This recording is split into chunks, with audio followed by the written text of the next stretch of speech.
चलो, तो आज जो है हम लोग लाइफ प्रोसेस के बारे में बात करेंगे, लेकिन उससे पहले चूंकि मैं बायोलॉजी पढ़ाऊंगा तो सबसे पहले हमें जानना ये भी जरूरी है कि बायोलॉजी है क्या, ठीक है, और किस फील्ड का जो है ये एक फील्ड है, किसका जो है ये छोटा सा एक अंग है।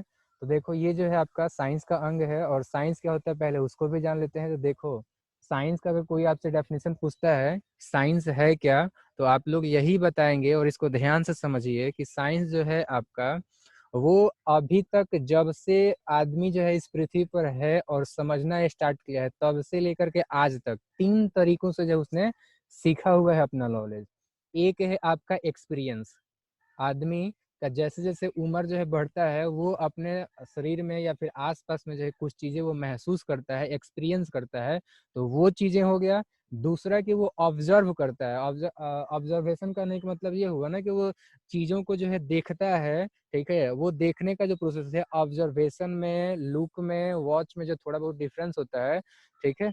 तो ऑब्जर्वेशन का कहने का मतलब ये हुआ कि आंखों से जो उसने देखा हुआ है, हम कान से भी देखते हैं। देखने का सेंस ये है कि हम उस चीजों को जान रहे हैं, ठीक है।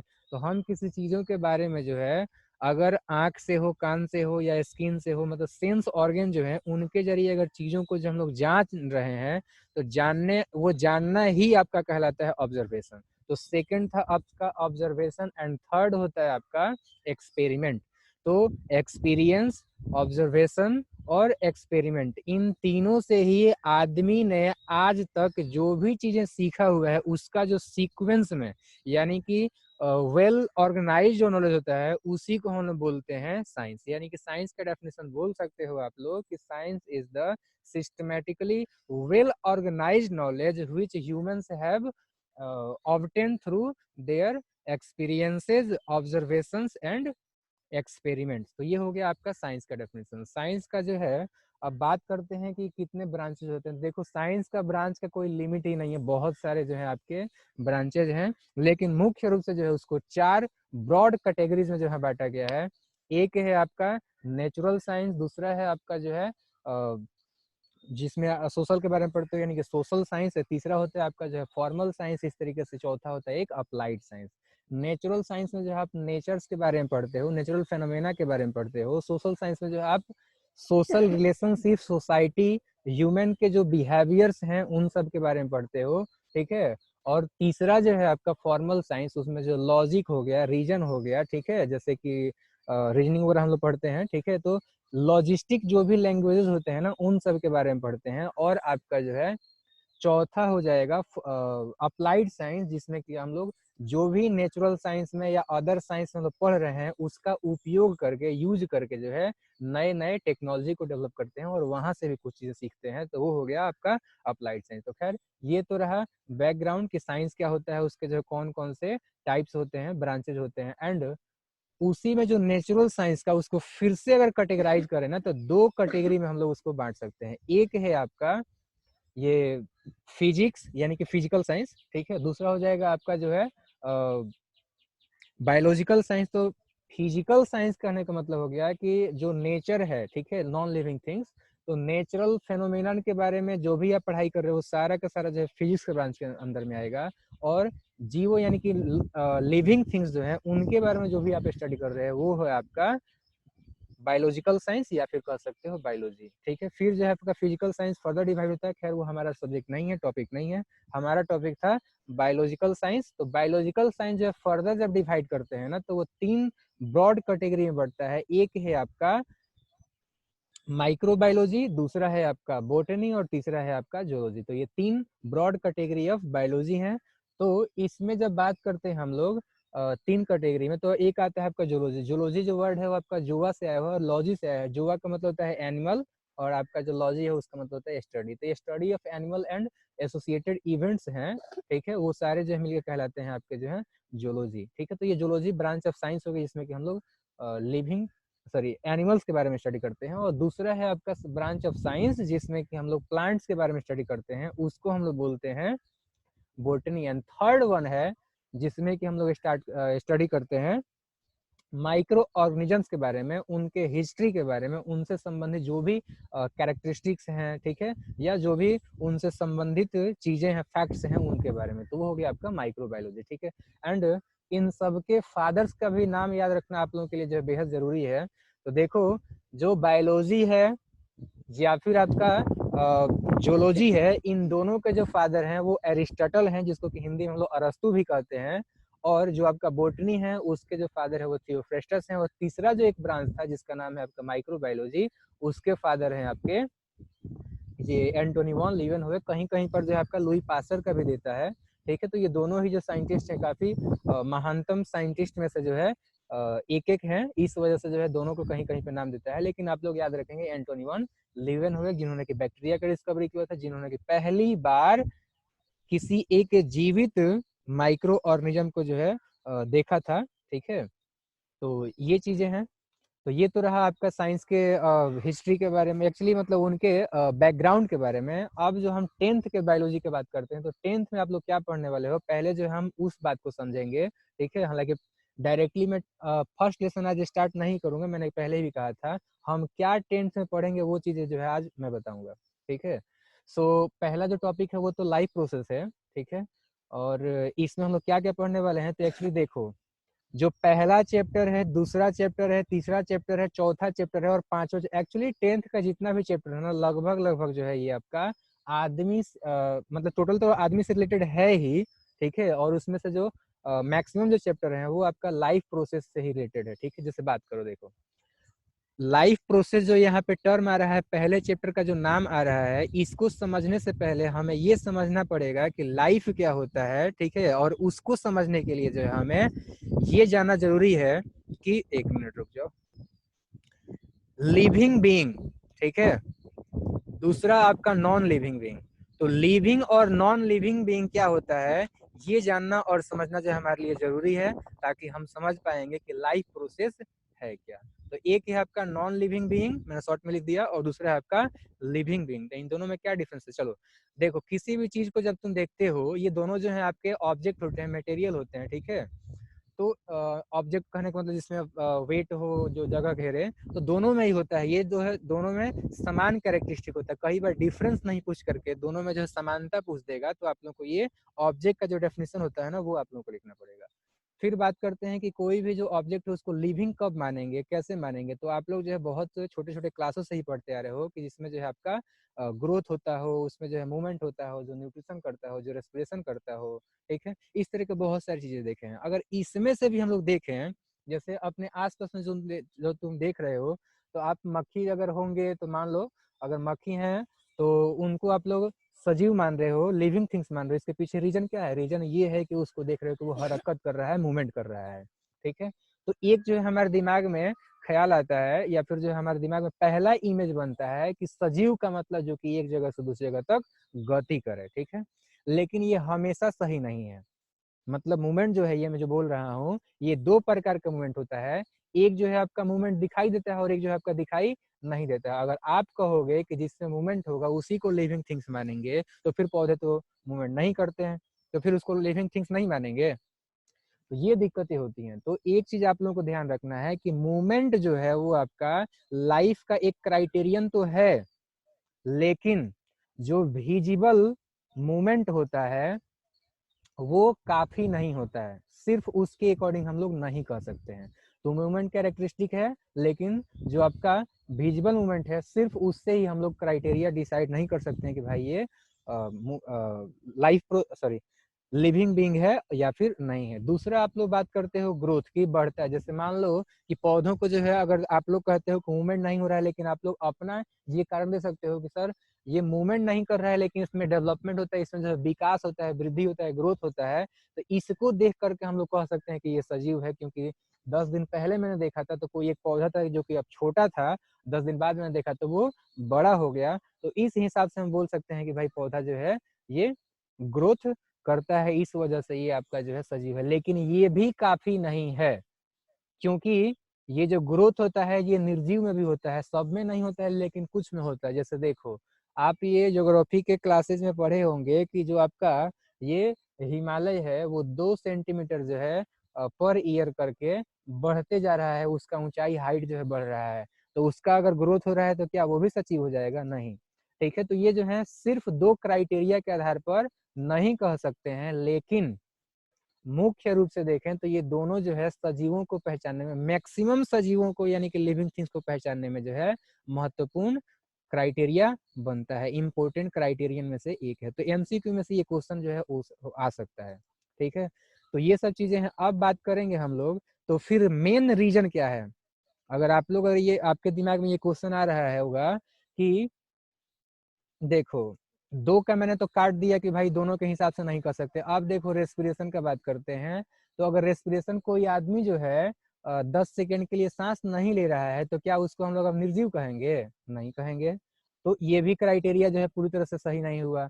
दूसरी और भी चीजें हैं जिसकी वजह से कि कभी कभी आदमी जो है बीमार होता है, तो उस बीमारी के कंडीशन में जो है, जिसको आप लोग बोलते हैं कि रिप्रोडक्शन करता है, रिप्रोडक्शन में नहीं कर रहा है, तो क्या वो सजीव नहीं कहलाएगा? कहलाएगा, ठीक है। तो जो भी हम लोग छोटे छोटे क्लासों में पढ़ते थे ना, वो कहीं ना कहीं जा करके पूरी तरह से सही साबित नहीं होते हैं एक सजीव के डेफिनेशन को बताने के लिए। तो आज मैं आप लोगों को एक ही शब्द, एक नहीं मतलब दो शब्दों का एक जो है आपका ग्रुप है, उसके हिसाब से हम लोग बता सकते हैं कि क्या सजीव है और क्या निर्जीव है। और वो दोनों शब्द है मोलिक्यूलर मूवमेंट।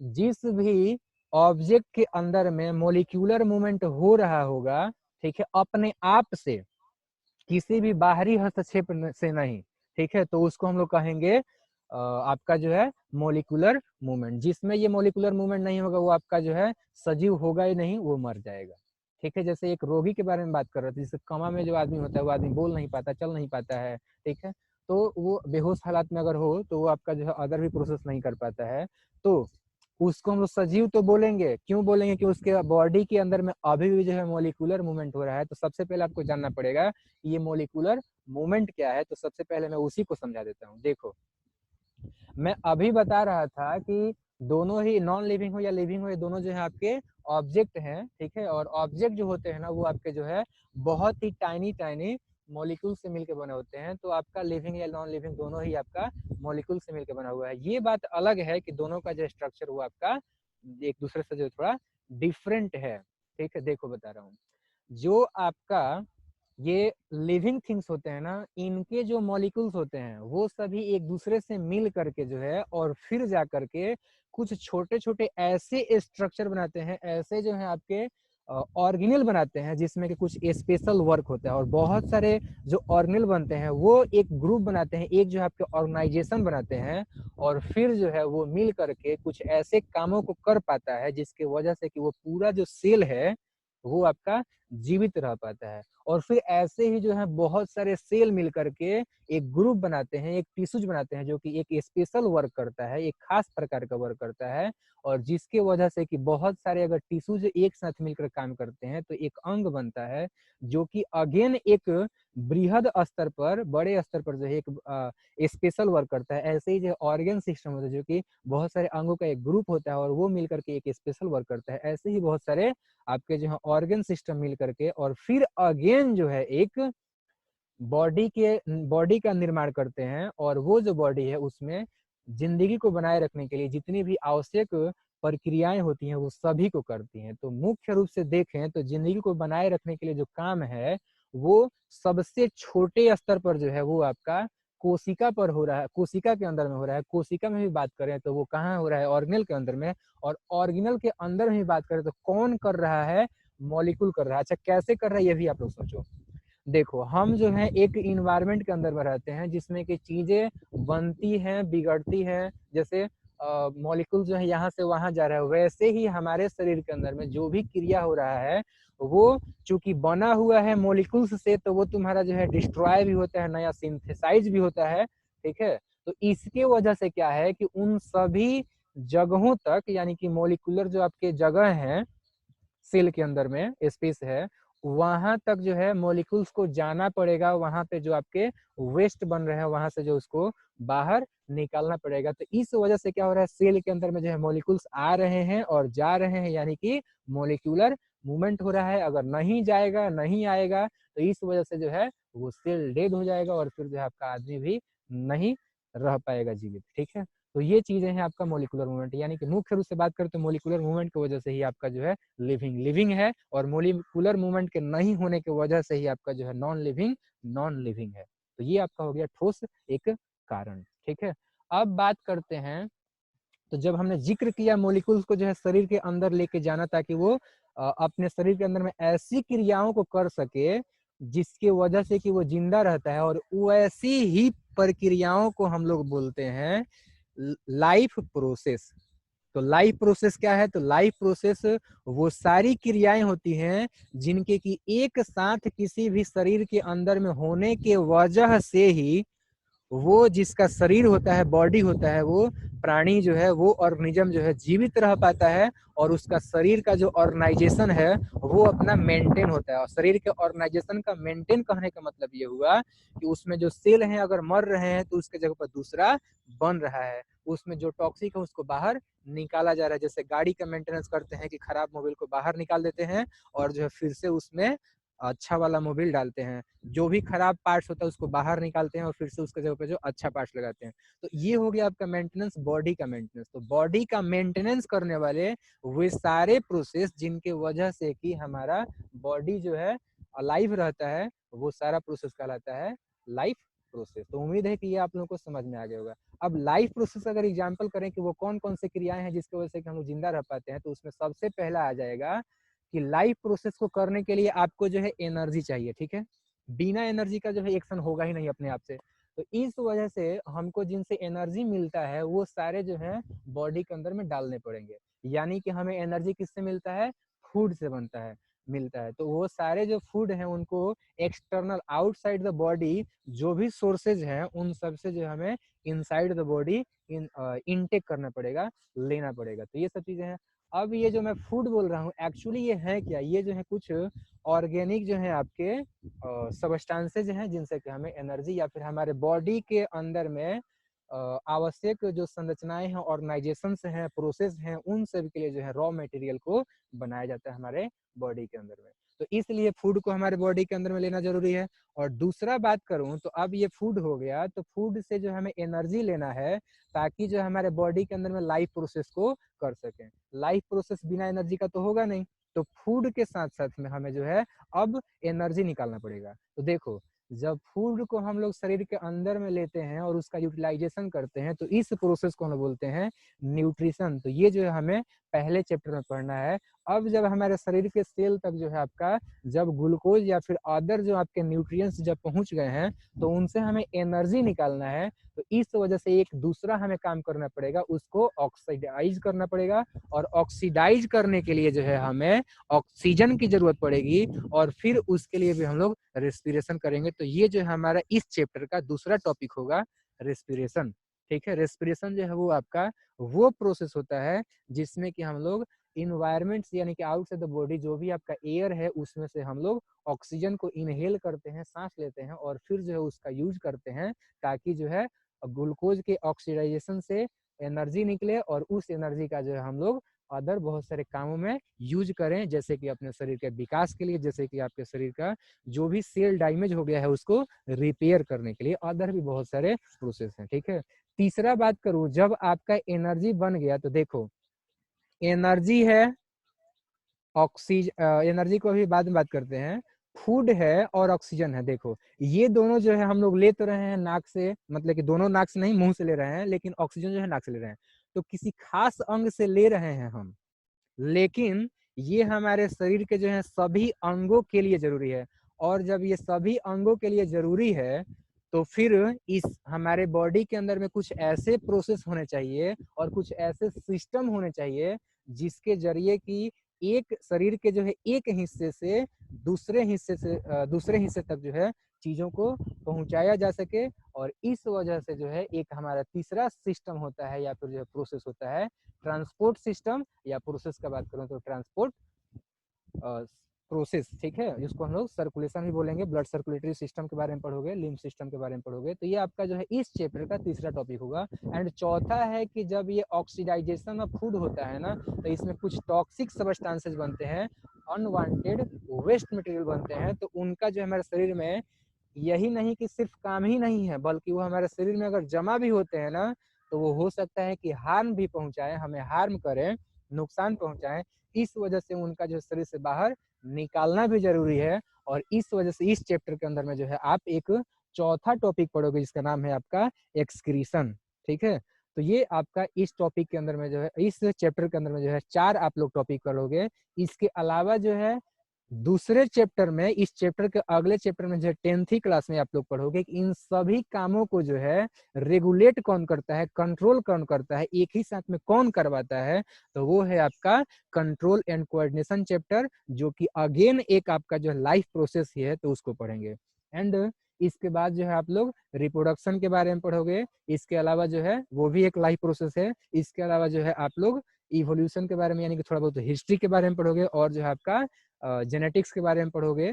ठीक है, इन हेरिडिटी के बारे में पढ़ोगे, किस तरीके से जो है वो एक पीढ़ी से दूसरे पीढ़ी में जो है आपका जो न्यूट्रिशन सॉरी ये आपका जो भी लक्षण है, मतलब कि कैरेक्टरिस्टिक है, वो कैसे जाता है, कि हम जो है जिस प्रकार से न्यूट्रिशन कर रहे हैं, हमारा बच्चा भी हो तो वो भी ऐसा ही करेगा, उसका भी प्रोसेस यही होगा। तो ये सब चीजें जो है वो आपका लाइफ प्रोसेस से ही संबंधित है। तो मुख्य रूप से बात करूं तो 10th क्लास में जो है आपका लाइफ प्रोसेस ही पढ़ना है, और इसके अलावा जो है लाइफ प्रोसेस में जो चीजें जरूरी है, यानी कि आपका संसाधन, रिसोर्सेज, तो रिसोर्सेज को मैनेजमेंट के बारे में भी आप लोग पढ़ोगे 10th क्लास में। तो ये तो आपका एक शॉर्ट इंट्रोडक्शन मैंने दिया कि 10th क्लास में आपको जो है पढ़ना क्या है। मेन रूप से बात करो तो अब जो है क्लास हमारा स्टार्ट होगा अब। ठीक है, सो मुश्किल से हम लोग 5-7 मिनट पढ़ेंगे और जो है क्लास ओवर हो जाएगा। क्योंकि देखो एक प्रॉब्लम है इस वीडियो सीरीज के अंदर में कि हम लोग मुश्किल से जो है 30 से 40 मिनट में ही एक क्लास में पढ़ पाते हैं, उसके बाद से अगेन ज्वाइन करना पड़ता है क्लास। ठीक है, तो ये हिस्ट्री हो गया। लाइफ प्रोसेस आप लोग समझ ही गए हो कि ऐसा प्रोसेस, वो सारे प्रोसेस जो कि एक साथ मिलने की वजह से कोई भी जीवित प्राणी जो है जिंदा रह पाता है।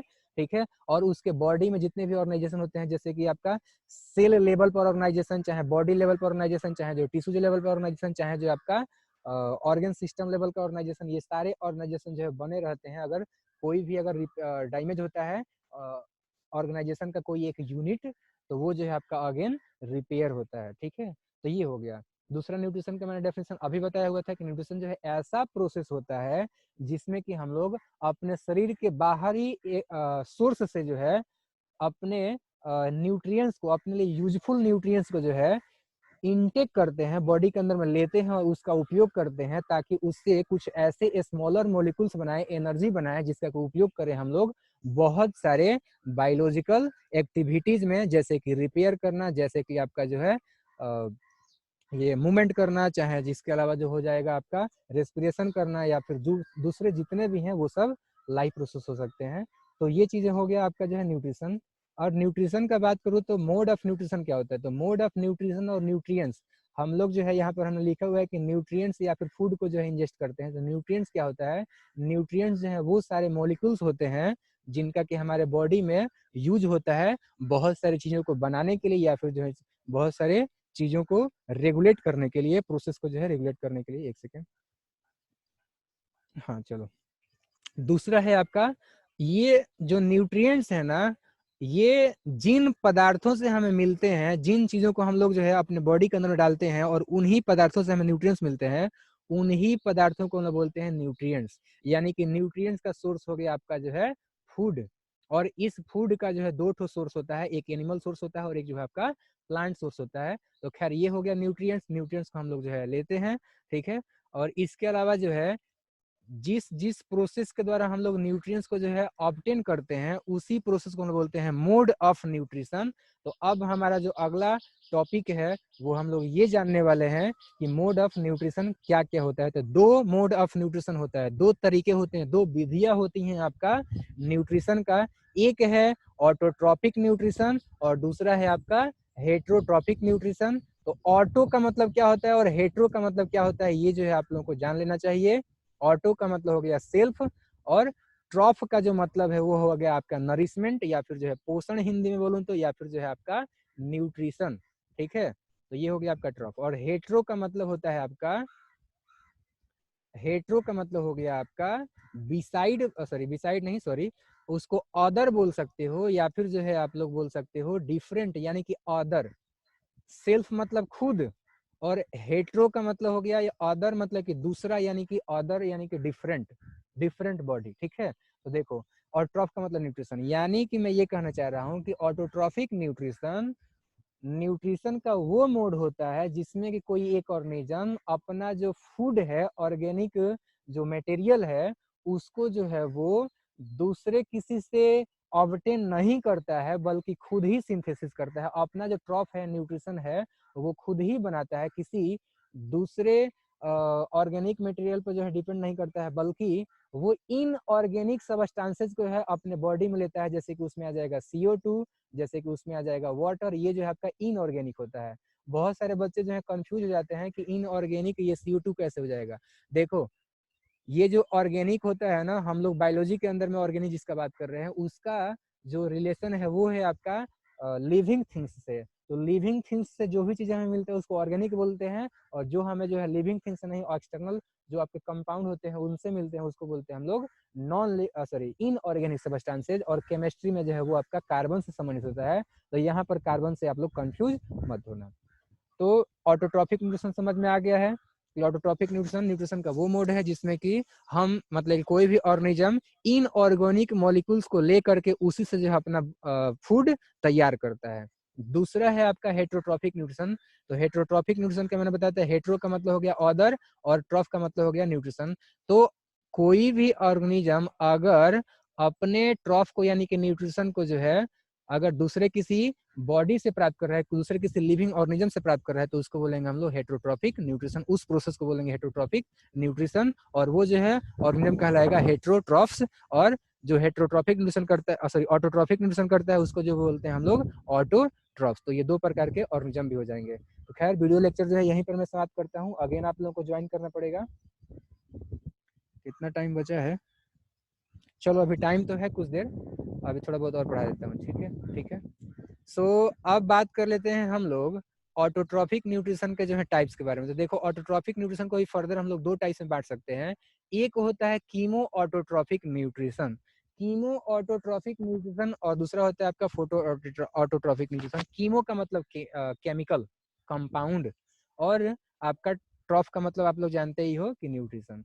तो ये जो कीमो ऑटोट्रॉफिक न्यूट्रिशन है, ये न्यूट्रिशन का वो मोड है जिसमें कि कोई एक ऑर्गेनिज्म अपना जो फूड है, अपना जो न्यूट्रिशन है, उसको जो है केमिकल प्रोसेस के द्वारा जो है ऑब्टेन करता है, ना कि वो अपना एनर्जी सनलाइट से प्राप्त करता है। तो ये हो गया आपका कीमो ऑटोट्रॉफिक न्यूट्रिशन। ये जो है कुछ स्मॉलर या मतलब कि सिंपल माइक्रो ऑर्गेनिजम्स में होते हैं, जैसे कि आप लोगों ने मेथेनोजेंस के बारे में पढ़ा हुआ है। इसके अलावा जो आप लोगों ने नाइट्रो बैक्टर के बारे में पढ़ा होगा, ठीक है, या फिर नाइट्रेट बैक्टीरिया होते हैं, ठीक है, तो उन सभी में होता है। या फिर जो है आप लोग बात करोगे आयरन बैक्टीरिया होता है, जिसको हम लोग फेरो बैक्टीरिया बोलते हैं, ठीक है, तो उन सभी में ये प्रोसेस होता है। ठीक है, ये सब जो है आपका CH3 हो गया, ठीक है, या फिर सॉरी CH4 हो गया, ठीक है, मेथेन हो गया, या फिर जो है आपका NH3 हो गया, या फिर जो है आपका हाइड्रोजन सल्फाइड हो गया। तो इस तरह के बहुत सारे मॉलिक्यूल्स होते हैं, इन सभी का ये ऑक्सीडाइज करते हैं, मतलब ऑक्सीजन से जो है रिएक्शन करते हैं, और इनके ऑक्सीडाइजेशन से ही जो है आपका एनर्जी निकलता है, और उसी एनर्जी का जो है ये अपने बॉडी के अंदर में जो है यूज करते हैं। तो पहला टाइप आपने देख लिया, कीमो ऑटोट्रॉफिक न्यूट्रिशन। और दूसरा है आपका फोटो ऑटोट्रॉफिक न्यूट्रिशन। तो फोटो का मतलब क्या होता है? लाइट, मतलब सनलाइट का यहाँ पर जो है रेफर किया जा रहा है, मतलब कि इंगित कर रहा हूं मैं। तो फोटो का मतलब हो गया आपका लाइट, और दूसरा है आपका ट्रॉफ का मतलब न्यूट्रिशन।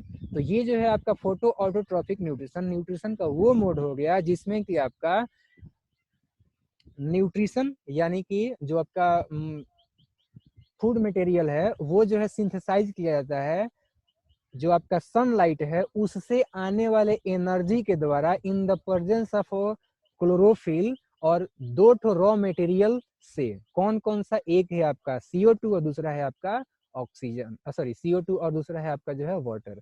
तो इसको डिफाइन कर सकते हो कि photo autotrophic nutrition is the mode of nutrition in which glucose is synthesized in the presence of chlorophyll and sunlight from two raw materials. One is CO2 and another is water. तो ये तो आप लोगों को जो है ध्यान रखना है, ठीक है। चलो, यहीं पर जो है आपका वीडियो लेक्चर समाप्त करता हूं मैं आज। और इसके बाद जो है आप लोगों को कल से जो है कोई इंट्रोडक्शन नहीं होगा, डायरेक्टली जो है हम लोग मुद्दे पे आएंगे और पढ़ाई होगा, ठीक है। और वीडियो का जो आपका ये कब मतलब पढ़ाई होगा वीडियो के माध्यम से, ये आप लोगों को जो है समय बता दिया जाएगा।